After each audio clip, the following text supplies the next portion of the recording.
Hello, and welcome to the EISI for Extreme Heat Online training. We are glad you have found your way here to our tool and report feature training for one of the Tribal Climate Health Project's most exciting new tools. My name is Shasta Gaughan. I am the Executive Director of the Paula Environmental Department for the Paula Band of Mission Indians in Payom Territory, now called San Diego County in California. And I am here to tell you a little bit about the Tribal Climate Health Project and then introduce you to our new tool. So if we can move to our next slide.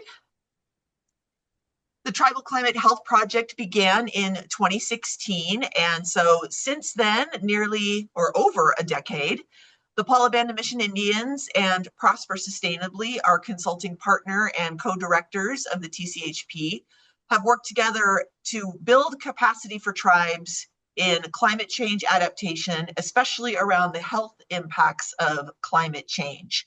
A lot of folks are aware of the environmental impacts, but we really need to be focusing in on what are those health impacts to individuals and to communities, both on a physical health level and also on an environmental, social, and cultural level.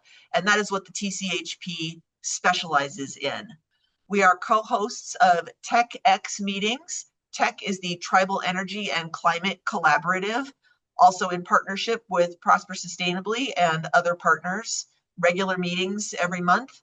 And we publish the Tribal Climate Health Wire, which is a regular newsletter that highlights upcoming opportunities, resources that TCHP is working on, and opportunities for tribes to help us with some of our initiatives, such as data development, which is helping tribes get the data that they need for their adaptation and mitigation planning.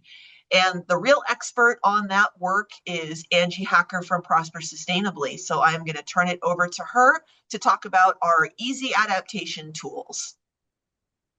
Shasta. I'm Angie Hacker. I'm the CEO of Prosper Sustainably and have been really honored over the last decade to work side by side with Shasta and Paula on the Tribal Climate Health Project. And in those 10 years of building capacity alongside tribes throughout the country, one of the things that we found was such a big need was to make the access to information easier for tribes as they're trying to do the hard work of understanding their vulnerability and risks when it comes to climate change and their community's health. And that's where a lot of our work has been in trying to make that information and data a lot more accessible. And so as we were doing trainings and all sorts of work, we decided that one of the best things we could do is to build a template to give a starting point to folks who are brand new to the process and maybe had lower capacity and resources to do this work. That became the Exposures, Impacts, and Strategies Inventory, a tool we call EISI. It's an Excel-based tool and it's comprehensive, and the idea of it was to squirrel away everything we knew about the kinds of data that existed that would be really useful to help overcome blind spots to tribes and trying to understand their biggest vulnerabilities and do the kind of adaptation planning work alongside of it that requires deep engagement. But let's make it easier for them to access the data. And so the EISI tool covers all sorts of exposures, secondary exposures, impacts, even the strategies that you could use alongside of that to address those vulnerabilities. But it wasn't easy enough. So we're very thankful to have partnered with our friends at the Public Health Alliance of Southern California, thanks to the leadership of Paula and the funds through the California Energy Commission's Tribal Research Grant, to embark on a web-based tool that is through the Healthy Places Index, and it's called the EISI for Extreme Heat. And to tell us more about that, I'm going to hand off to Colleen Bodenreiter. Hi, thanks, Angie. My name is Colleen Bodenreiter. I'm the Climate Change and Health Data Lead at the Public Health Alliance of Southern California. And we were really thrilled to partner with the Tribal Climate Health Project on the EISI for Extreme Heat tool because it built on top of a project that we had created in 2022 called the California Healthy Places Index Extreme Heat Edition. And so the EISI for Extreme Heat tool is essentially the best of both the original EISI core tool and the California Healthy Places Index Extreme Heat Edition. Moving on to the learning objectives for this training, our goal is that by the end of this training, you'll be able to use the EISI for Extreme Heat online tool to do three things. The first is to understand your tribe's current and future exposure to extreme heat, as well as related secondary exposures like poor air quality and water contamination. Second is to characterize and evaluate how extreme heat impacts your tribe, taking into account your tribe's assets, lived experience, and impact data from the EISI for Extreme Heat tool. And finally, we want you to discover targeted extreme heat adaptation strategies your tribe can use to protect your community from future extreme heat impacts. So, what is the EISI for Extreme Heat online tool? It's a free interactive web tool that guides your tribe step by step through an extreme heat vulnerability assessment. And with the EISI for Extreme Heat online tool, you can assess your tribe's past, present, and future extreme heat exposures, identify related secondary exposures that are exacerbated by extreme heat, like air quality or water contamination. You can evaluate extreme heat impacts and how they might impact your tribe's most important assets. And you can discover adaptation strategies you can consider implementing to protect your tribe from future extreme heat exposures. The tool is meant for tribal environmental professionals, tribal governments, tribal serving organizations, and anyone supporting the tribal climate resilience. A few practical tips before we start. Going through the tool takes roughly 30 minutes to complete. Any of the inputs that you make in the tool, which we'll talk more about during the demonstration I'll give in a minute, is stored in your account and is only viewable to you and site administrators. Your progress in the tool is saved automatically, and so you can leave and return at any time. And while the tool is organized in a step-by-step fashion, you can always go back to a previous section and modify it at any time if you need to.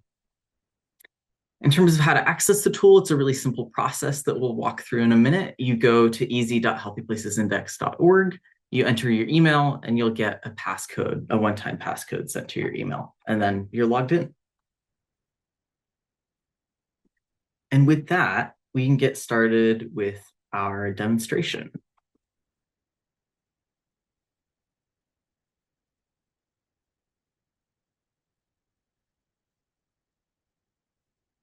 So to access the tool, you'll go to eisi.healthyplacesindex.org. And the login system, again, like I just explained, is really simple. You just click login and enter your email. You'll be then sent a 6-digit one-time password to your email. And this just makes it so you don't have to create and remember a username and password for this site. Instead, you can just get a password sent to your email every time you log in.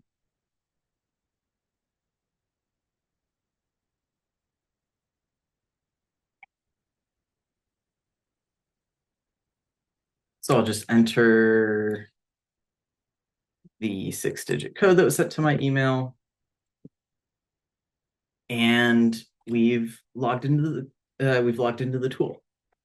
So once we've logged into the tool, you'll see a button that says My Inventories. And this is where you can find all of your saved inventories once you've created them. In our case, we want to create a new inventory, so we'll go ahead and create one.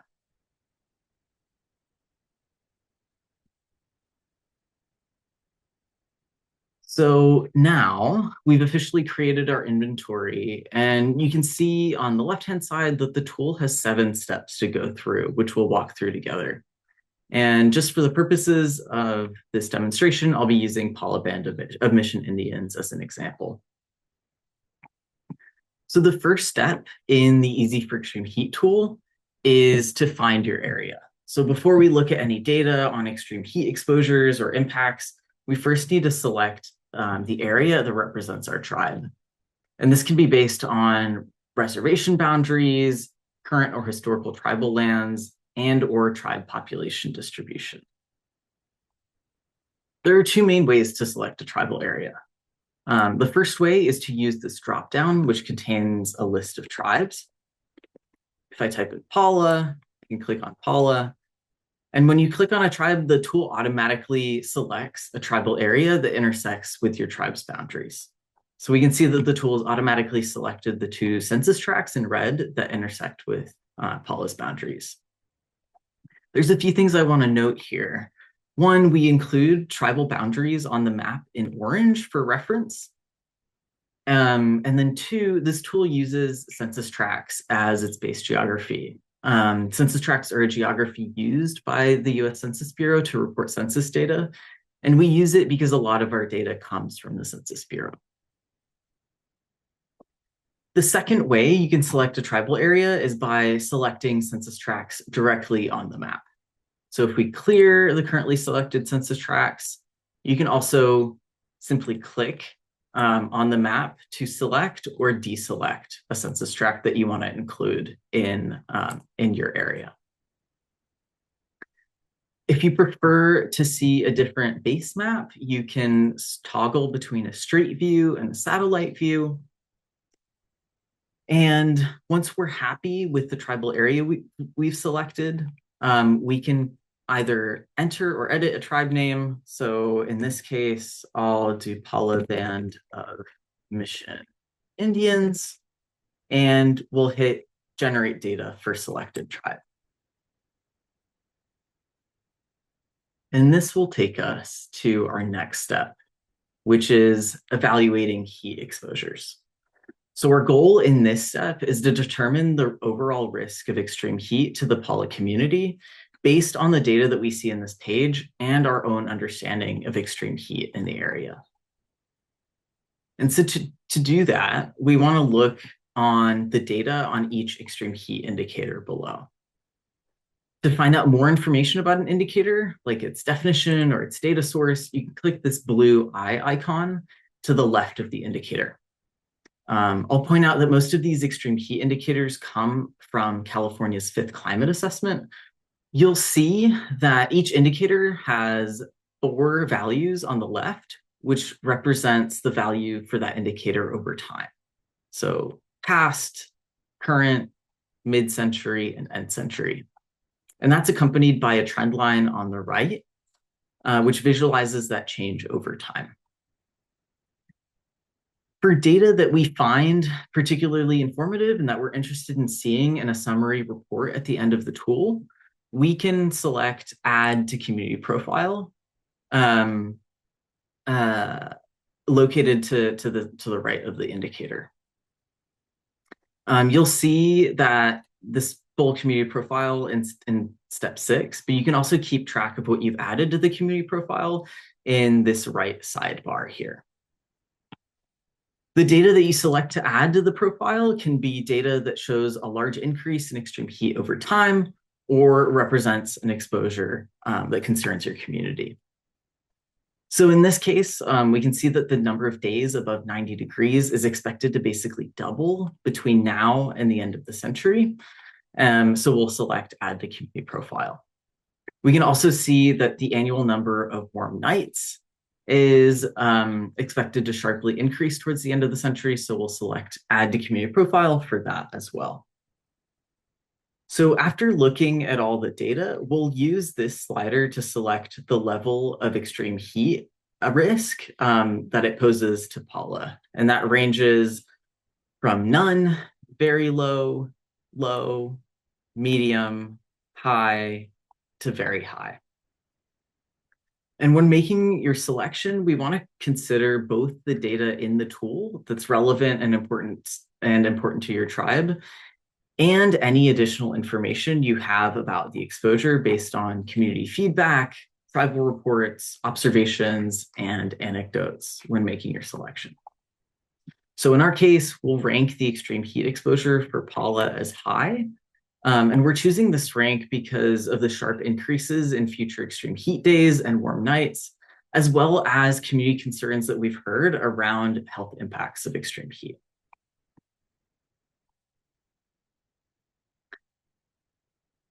So that brings us to step 3. In this step, we'll be evaluating secondary exposures, and those are just environmental conditions that are triggered or worsened by extreme heat. And in this step, you can see that we have 3 secondary exposures. We have air quality, water contamination, and food shortage. And for each secondary exposure in the tool, you'll want to determine the overall risk of that exposure to the Pala community.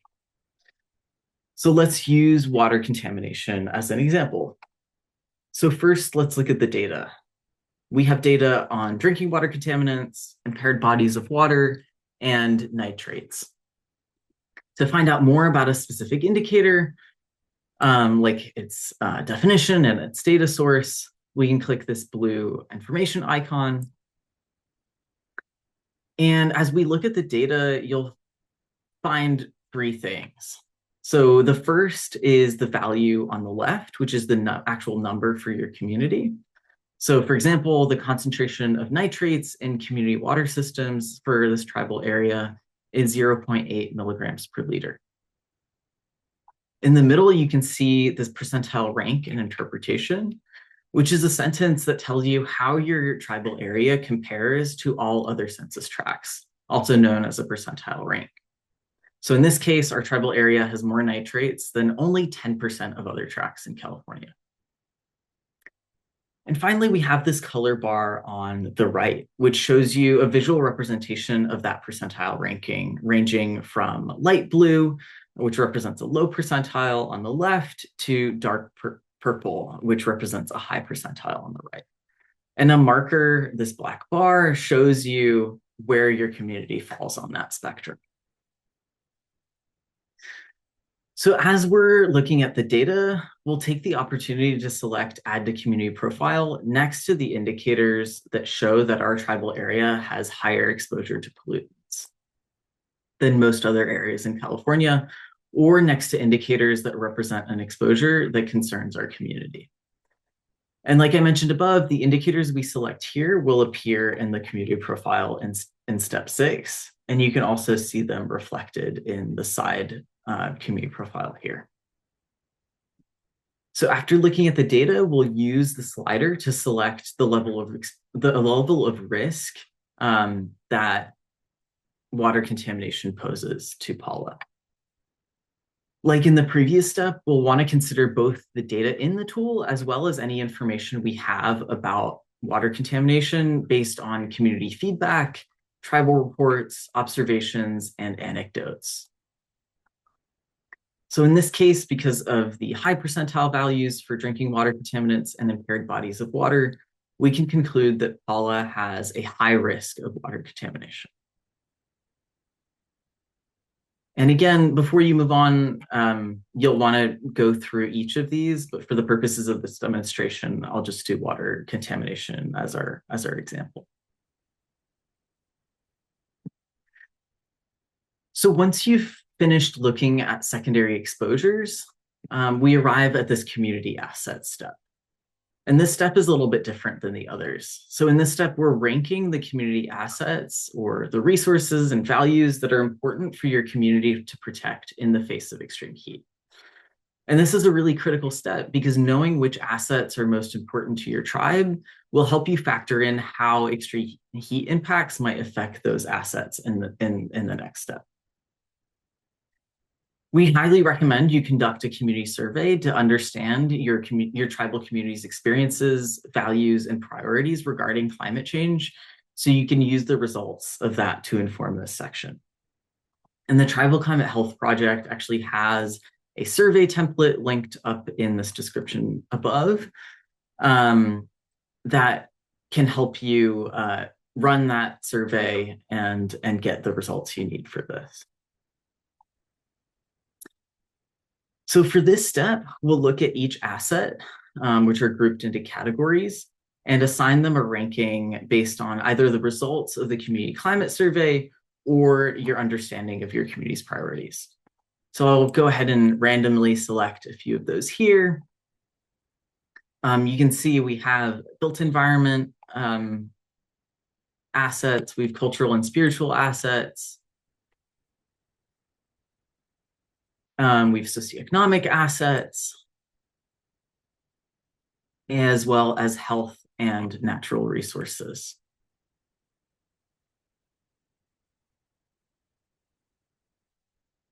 I'll also mention that at the bottom of this page, you can add and rank custom assets if your tribe has specific assets that aren't represented in this broader list. So for example, Paula has a native seed library that I'll add here. And once you've added one, a custom asset, you can rank it like any other asset. And with that, we'll click next. So the fifth step is impacts. In this step, we'll review data on various extreme heat impacts and rank the level of risk it poses to Paula based on several factors. And knowing which impacts are most severe can help us prioritize adaptation strategies that we want to spend our time, money, and effort pursuing. So for each impact, there are 3 things that we want to consider or look at before making a ranking. The first is this threatened community assets tab, which shows you the community assets relevant to this heat-related illness impact, along with the priority level you selected in the previous step. The second is this impact indicators tab, which displays data that measures the impact itself. So for example, emergency department visits due to heat and hospitalizations measures the impact of extreme heat-related stress, illness, or death on the community. Finally, we have our impact modifiers tab, which displays data on community characteristics that affect a community's sensitivity or ability to adapt to extreme heat. So for example, certain populations like older adults are more sensitive to physical impacts of extreme heat, while other populations like outdoor workers or workers experiencing high environmental exposure are more highly exposed compared to the rest of the population. And again, I want to mention that for any of these indicators, you can select Add to Community Profile to have them show up in the summary that you'll see at the end. And I'll just add a few impact indicators here as well.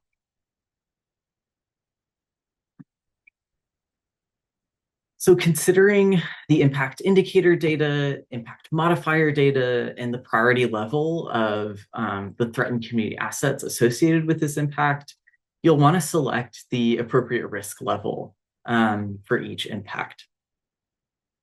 So let's use this respiratory illness impact as an example.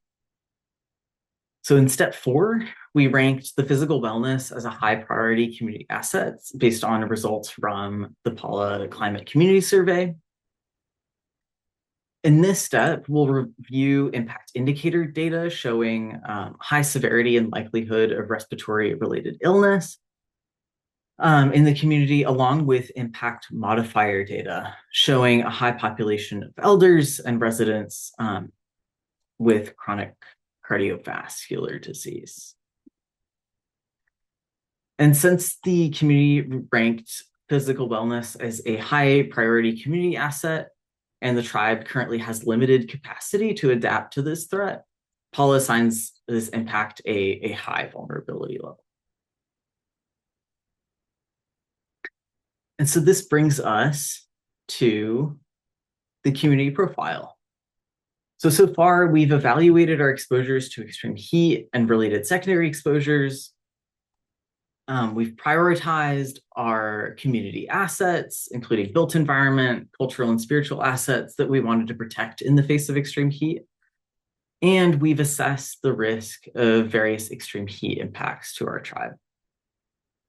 This community profile offers you a summary of everything that you've done so far, including the exposures and the risk levels you've assigned them. You'll also see a table with the community assets that you've ranked and the list of impacts and the risk level that you've assigned them. And all of this leads us to this list of adaptation strategies that you see here. So the adaptation strategies right here are those that are most relevant to your top ranked exposures, assets, and impacts so that you can find strategies that are most useful for your tribes to pursue to increase your tribe's climate resilience and resilience to future extreme heat. In addition to helping you evaluate adaptation strategies, this community profile can serve as a helpful reference when you're developing grant applications, drafting climate change assessments, or providing data for communications on future extreme heat threats.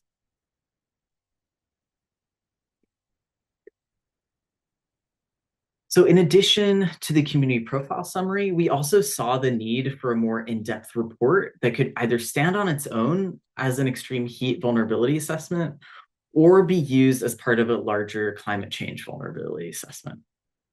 And that's why we've added this last step, which is this generate report step. This step generates a Word document that integrates background information on climate change and extreme heat with data and summary tables that are automatically output from the EISI for Extreme Heat Online tool. In addition, it provides guidance and space for you to include information unique to your tribe, including your tribe's own history and background, results from any community engagement or surveys that you might have done, and your tribe's unique vulnerabilities and assets. It doesn't totally eliminate all the work that goes into creating a vulnerability assessment report, but it's meant to do some of that work for you and serve as a template that you can modify and add to, and really customize into a report that works for you. So to generate a report, there are a few pieces of information that we need to check and fill out beforehand. So the first thing that we need to do is we need to look at and confirm the tribal area that we've selected in our map. This map is going to be included in our report, so feel free to tweak the zoom level or change the base map if you want to here. The second thing that we need to do is fill out information about our tribe. So the information that you enter here will appear in place of certain placeholders in the report. So for example, anywhere that your tribe's region is mentioned in the report, whatever you enter here will appear in the report when a region is mentioned. So you'll fill out your tribe's name, your tribe's full name, if that's different,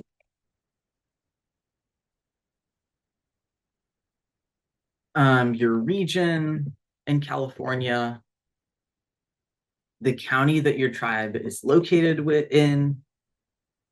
And just a note, you don't want to include the word county here.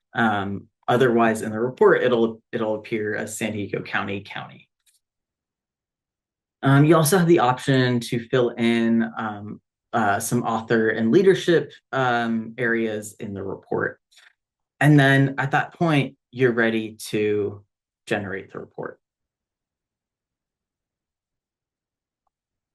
And it'll generate, it might take a few moments, but it'll generate a Word document with the output.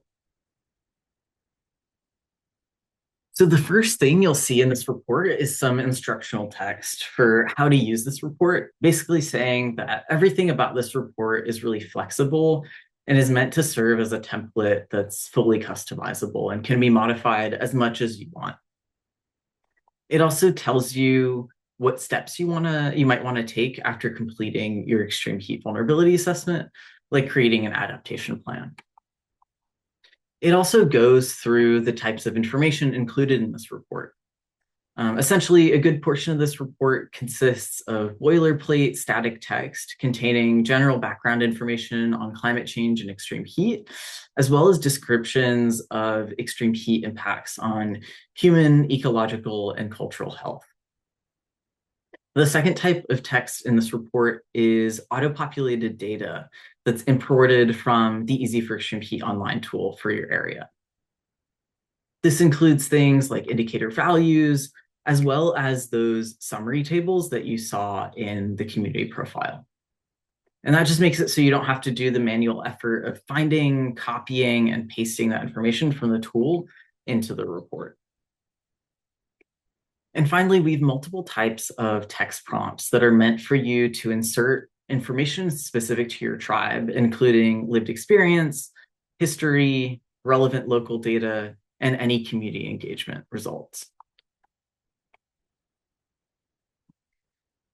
So moving on to our table of contents and the overall structure of the report.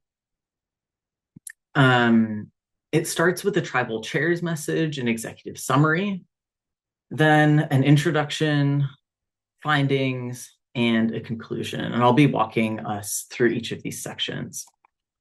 And I also want to remind you that, again, everything about this report is editable. So if you don't like a section or if you don't like the structure, you're encouraged to change it as much as you need to so that it fits your needs. So we start off with a tribal chair's message. It's meant to serve as something that you can model off of if this is something that you want to include in your report. And you'll also notice this red text, which is the first text prompt where we encourage you to enter information specific to your tribe. In this case, it's tribal ancestry. You can also see this area for the tribe chair name and chair title that you could have entered in your original, when we were entering information about, in the tool about the report, authorship and leadership. Then we have our executive summary. The first part of this executive summary is that kind of static boilerplate language I mentioned before, which covers information about the vulnerability assessment process. There's also a static infographic showing the relationship between extreme heat and those secondary exposures that are included in the tool. The next thing that you see is actually a dynamic table output directly from the EISI for Extreme Heat Online tool that summarizes your tribe's extreme heat impacts by risk level. And you can see that the impacts you ranked as high appeared at the top, followed by impacts that you ranked lower. It ends with some more boilerplate text and a red text prompt that encourages you to add any information about funding sources that may have supported the production of the report. That brings us to the introduction section. So the introduction section also starts with the boilerplate text about climate change and the purpose of vulnerability assessment.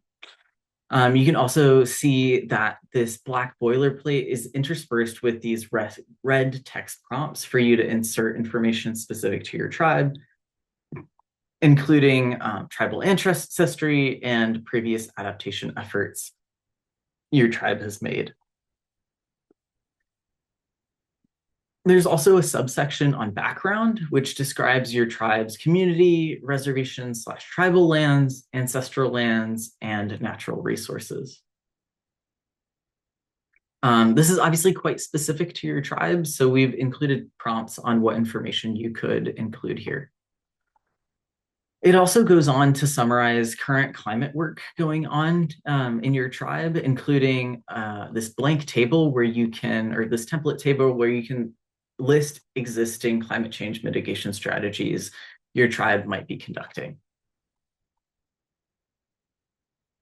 This last part of the introduction section goes into the vulnerability assessment process, including, importantly, an overview of the community engagement process that you'll hopefully engage in as a part of this vulnerability assessment. And the red text in this community engagement section gives some guidance around how to conduct community engagement around climate priorities. The next section is our findings section. The first part of the section contains some boilerplate information and infographics detailing the relationship between climate change, extreme heat, secondary exposures, and extreme heat impacts, and how they might impact community assets. You'll also notice here that there are footers with references. And those will continue throughout the rest of the report. And this is another example where we've tried to make it a little bit easier to create this kind of report because we've done the work to write the material and find references. And you're more than encouraged to modify this text or add references if you find additional information that you want to include. Moving on, there's also a subsection on what factors contribute to your tribe's increased vulnerability or population sensitivity to extreme heat, as well as your tribe's protective factors, also known as adaptive capacity against extreme heat. Since this is unique to your tribe, we include numerous text prompts and tables for you to fill out with your tribe's unique factors. We also have a subsection to include the results of the community engagement and climate survey that you may have done, as well as a section that summarizes the threatened community assets that you filled out in the EISI for Extreme Heat tool. Table 6 right here that you see is directly output from the tool.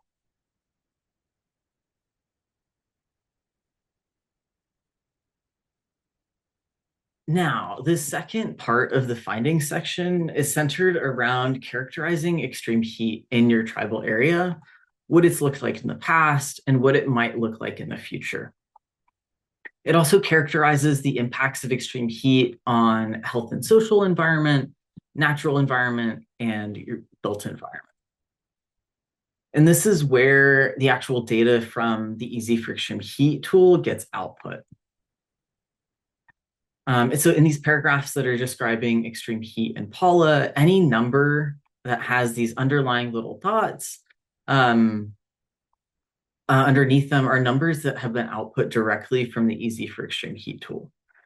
So here you can see that we describe that the Paula area has historically experienced 37 days above 90 degrees and 2.5 days above 100 degrees per year historically. And it goes on to describe the future number of extreme heat days above 90 degrees and 100 degrees, directly output from the tool. And below this infographic, it has data on past, present, and future number of warm nights in the Paula area.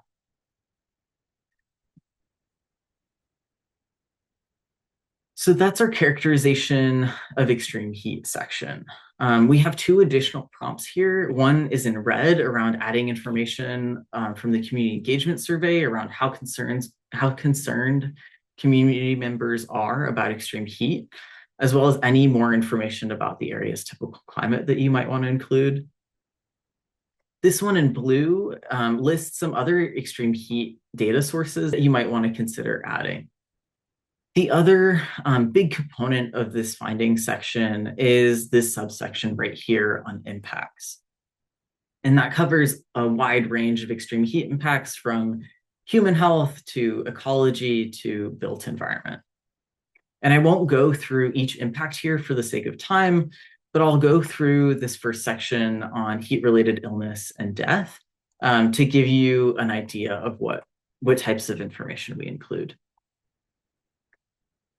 So in this section, we start by describing data on heat-related illness that's automatically pulled from the EISI for Extreme Heat tool for your tribal area. We describe the number and duration of projected heat health events, which are heat events that generate public health impacts. We also describe the historical rate of heat-related illness in the county the tribe is located in. And this sentence is another really good example of the dynamic output of stuff that you entered prior to generating the report.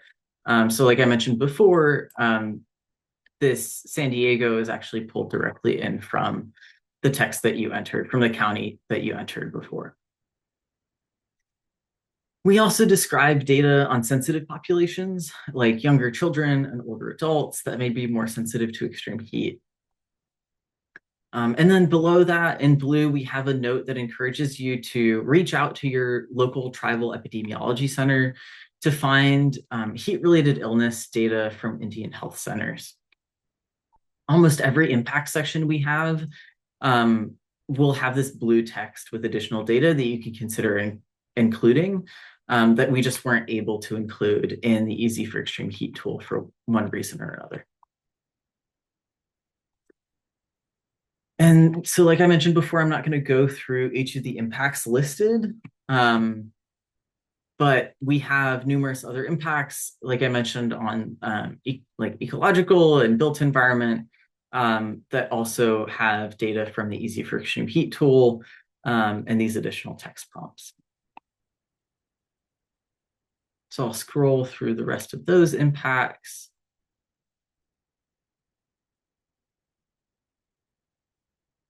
And finally, we have this conclusion section that wraps everything up, as well as a definitions page that tries to define or defines some of the terms used in the report. And with that, I hope that gave you a good understanding of what this report can be used for and the work that goes into customizing it a little bit further to fit your tribe. We have a few key takeaways that we want you to come away from this training with. One is that the tool is specifically designed for California tribes. We really encourage you to engage your community first to make your assessment more meaningful.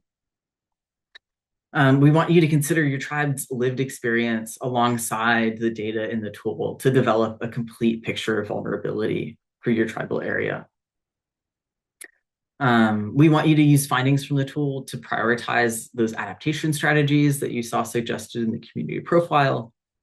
And finally, as we just saw, we could just generate a report at the end that can support your grant applications or support the creation of a unique extreme heat vulnerability assessment for your tribe.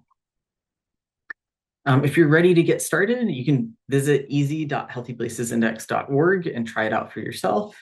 Thanks so much, Colleen. Really appreciate all the work that you have put into this and the entire team. If you are looking for support for using this tool, you can email us at tchp@prospersustainably.com. And there is a guidance document online, so you can go ahead and scan that QR code and it will take you to the guidance if you want to walk your way through it along with this video. And we really hope that we are able to expand this tool, and that's feedback we've gotten from those who have seen it already, that we want this for drought, we want this for wildfire, we want this for sea level rise, we want this for all the things, so that way it's that much easier for tribes to access the data they need in a way that is customizable and automated, and it just makes your job as an environmental health professional or an environmental professional in general, or whatever you can use it for to assist your tribe. That is what we are hoping to do. So thank you so much for sticking with us, and good luck with all of your climate adaptation work.